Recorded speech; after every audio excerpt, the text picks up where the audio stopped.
नमस्कार, मेरा नाम है अमित राणा और स्वागत है आपका मेरे YouTube channel physical education with Amit Rana में। Unit number 7 physiology and injury in sports की ये थर्ड वीडियो है, जिसमें हम पढ़ेंगे मसल्स इंजरी के बारे में और साथ ही साथ बोन्स इंजरीज के बारे में। तो आइए स्टार्ट करते हैं। तो पहली जो मसल इंजरी है उसका नाम है क्रैम्प। अब क्रैम्प जो वर्ड है ये आपने पहले भी सुना होगा। अक्सर क्या होता है कि जब हम टीवी पे क्रिकेट मैच देखते हैं और बैट्समैन जो है उसमें रन लेने के लिए दौड़ता है, तो दौड़ते दौड़ते कई बार जो है वो पैरों से एकदम से लड़खड़ा जाता है, दौड़ते हुए लड़खड़ाने लगता है वो। तो तब कमेंटेटर्स क्या बोलते हैं कि पैर में क्या हो गया, क्रैम्प आ गया है। ठीक है ना, तो मसल में क्या हो गया, क्रैम्प आ गया है। तो क्रैम्प जो होती है बेसिकली इंजरी है। इसमें होता क्या है कि मसल्स जो हैं पूरी तरह से कॉन्ट्रैक्ट नहीं कर पाती हैं। It is the inability of muscles to contract properly. और उस वजह से क्या होता है, अगर हम उसको कोशिश करते हैं कॉन्ट्रैक्ट कराने की, मतलब मूवमेंट कराने की कोशिश करते हैं, तो क्या होता है, बहुत ज़्यादा पेन होता है जहाँ पर ये क्रैम्प हुआ है। ठीक है, अब देखते हैं कि किस किस कारण से ये क्रैम्प हो सकता है। तो क्रैम्प हो सकता है ड्यू टू ओवर स्ट्रेनिंग। अगर मसल्स को ओवर स्ट्रेन किया हो जाएगी मसल, तो भी क्रैम्प आ सकता है। या फिर loss of body water bye sweating, मतलब कि आप कोई प्रोलॉन्ग एक्टिविटी कर रहे हैं, लंबी एक्टिविटी कर रहे हैं जिसमें कि स्वेटिंग हो रही है, तो स्वेटिंग के साथ साथ क्या हो रहा है कि बॉडी का जो वाटर है वो भी बाहर आ जा रहा है, तो पानी की कमी से भी क्रैम्प हो सकता है। या फिर अगर हमारी बॉडी में साल्ट्स और मिनरल्स की कमी हो जाती है स्वेटिंग की वजह से, ठीक है, तो भी हमें क्रैम्प आ सकता है। ठीक, और अगर हमने एक्टिविटी को स्टार्ट करने से पहले प्रॉपरली वार्म अप नहीं किया है, तो भी हमें क्रैम्प आ सकता है। अब बात करते हैं first aid and management of cramp, कि यदि किसी प्लेयर को क्रैम्प हो जाता है तो उसका फर्स्ट एड और मैनेजमेंट हमें कैसे करना है। तो सबसे पहले हमें क्या करना है, सबसे पहले जो है अगर किसी को क्रैम्प आया है तो उस इंडिविजुअल को हमें प्रॉपर रेस्ट देना जरूरी है। ठीक है, उसको कंप्लीट रेस्ट करना पड़ेगा। Number 2, drink sufficient water during prolong activities. अगर आप चाहते हैं कि क्रैम्प से आप प्रिवेंट हो सकें, तो आपने क्या करना है कि कोई भी प्रोलॉन्ग एक्टिविटी अगर आप परफॉर्म करने जा रहे हैं, तो क्या है, बीच बीच में आपको पानी पीते रहना है, सफिशिएंट वाटर आपको पीते रहना है। और अगर वो लाइम वाटर हो, ठीक है ना, तो वो और बेटर होगा। मतलब उसमें अगर नमक वाला जो नींबू पानी होता है वो ज़्यादा बेटर होता है, क्योंकि साल्ट की कमी से भी क्रैम्प आ सकता है। नंबर 3, अगर बहुत ज़्यादा पेन है तो जो है कुछ समय के लिए उस अफेक्टेड पार्ट पे आप आइस अप्लाई कर सकते हैं। ठीक है, और कुछ समय के बाद उस पार्ट की आप अगर मसाज करते हैं तो भी आपको उसमें फ़ायदा पहुंचता है।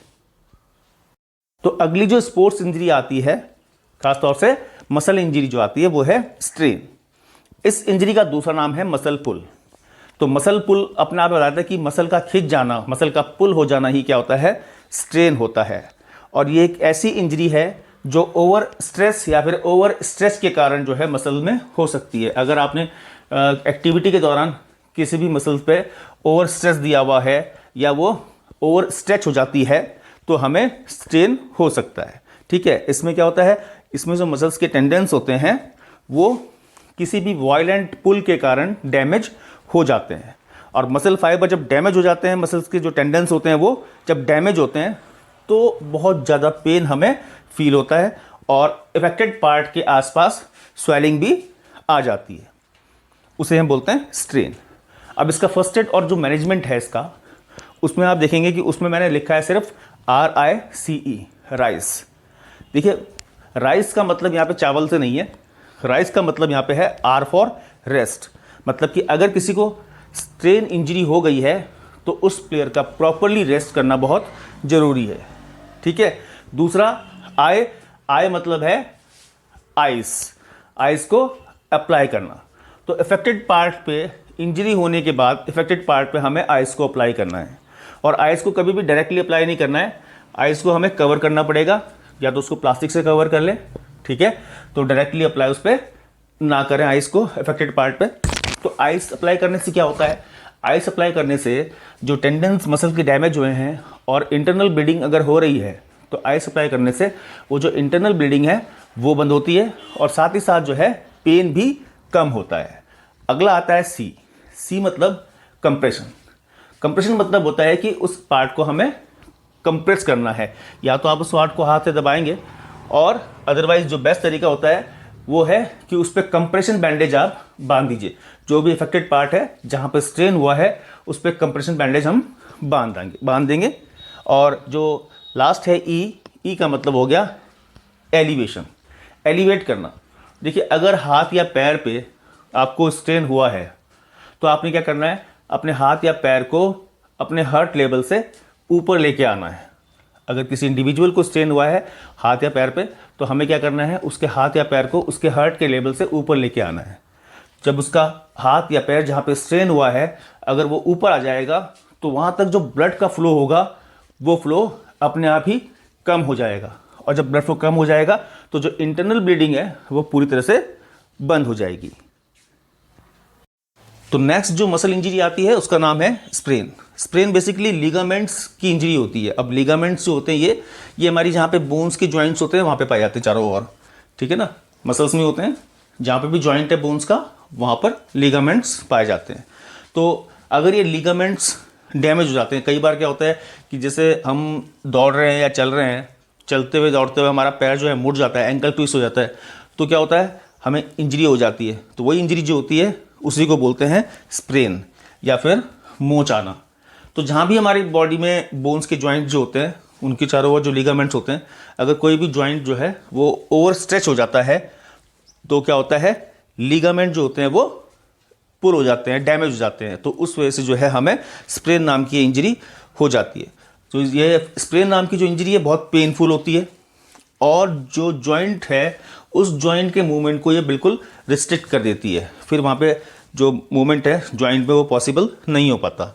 साथ ही साथ इस इंजरी में बहुत ज़्यादा इंटरनल ब्लीडिंग होती है और अफेक्टेड पार्ट के चारों ओर स्वेलिंग भी आ जाती है। फर्स्ट एड और मैनेजमेंट इसका भी वही है, RICE, rice. R for rest, मतलब कि जिस भी इंडिविजुअल को स्प्रेन नाम की इंजरी हो जाएगी उसको प्रॉपर्ली रेस्ट करना जरूरी है, रेस्ट देना है। I for ice, ice apply करेंगे अफेक्टेड पार्ट पे। आइस अप्लाई करने से इंटरनल ब्लीडिंग बंद होगी और साथ ही साथ पेन भी कम होगा। C कंप्रेशन, उसके पार्ट पे क्या करेंगे, अफेक्टेड पार्ट पे हम कंप्रेशन बैंडेज जो होती है वो बांधेंगे। और E फॉर एलिवेशन, मतलब कि अगर ये इंजरी हाथ में हुई है, पैर में हुई है तो क्या करेंगे, हाथ या पैर को अफेक्टेड पार्ट को हम हार्ट के लेवल से ऊपर ले आएंगे ताकि वहाँ तक ब्लड फ्लो का जो प्रेशर है, ब्लड का प्रेशर जो है वो कम हो जाए और इंटरनल ब्लीडिंग अगर हो रही है तो वो बिल्कुल बंद हो जाए। तो नेक्स्ट आता है heart tissue injuries. Heart tissue injuries मतलब बोन इंजरी। तो बोन जो इंजरीज होती हैं उन्हीं को हम क्या बोलते हैं, हार्ट टिश्यू इंजरीज। अब ये बोन इंजरीज जो होती हैं ये बहुत सीरियस होती हैं और बहुत पेनफुल होती हैं, ठीक है। और अगर इनको हम प्रॉपरली हैंडल ना करें तो ये परमानेंट डिसेबिलिटी में भी कन्वर्ट हो सकती हैं। और इसी वजह से ये जो है ये एक्सपर्ट यानी कि डॉक्टर के द्वारा ही जो है ट्रीट की जानी चाहिए। फर्स्ट एड में क्या है, फर्स्ट एड में भी जो है हम केवल इतना करेंगे कि जिस पार्ट पे ये इंजरी है उसको हम इमोबिलाइज कर देंगे, मतलब वहाँ की मूवमेंट जो है ज़्यादा मूवमेंट वहाँ बिल्कुल ना हो। और साथ ही साथ जो है अगर ब्लीडिंग हो रही है तो उसको ब्लीडिंग को बंद करने के लिए हम आइस थेरेपी यूज़ कर सकते हैं, ठीक है। इसके अलावा हमें अपने आप एक्सपर्ट नहीं बनना है, डॉक्टर हमें अपने आप नहीं बनना है, क्योंकि इस तरह की इंजरीज जो हैं वो केवल और केवल डॉक्टर ही हैंडल करे तो सबसे ज़्यादा बेटर होता है। डॉक्टर को ही हैंडल करनी चाहिए। हम खाली केवल क्या करेंगे, फर्स्ट एड प्रोवाइड कराएंगे। और फर्स्ट एड में क्या होगा, 2 स्टेप्स होंगे। हमें करना क्या है कि एक तो जिस पार्ट पे इंजरी हुई है उस पार्ट को हमें क्या करना है, इमोबिलाइज कर देना है। और अगर ब्लीडिंग हो रही है तो ब्लीडिंग को रोकने के लिए आइस थेरेपी को यूज करना है। तो पहली बोन इंजरी जो है उसे बोलते हैं डिसलोकेशन। अभी डिसलोकेशन होती क्या है, देखिए डिसलोकेशन इंजरी जो होती है वो बोन्स के जॉइंट जो होते हैं वहाँ पे होने वाली इंजरी है। आप जानते हैं कि हमारी बॉडी में कई सारे जॉइंट्स होते हैं जहाँ पर कि अलग अलग बोन्स आके जुड़ती है। जैसे कि हमारा शोल्डर पे जो है बॉल एंड सॉकेट जॉइंट होता है जिसकी अलग रेंज ऑफ मोशन है। हमारा जो एल्बो है, एल्बो पे हिंज जॉइंट होता है, उसकी अपनी एक अलग रेंज ऑफ मोशन है।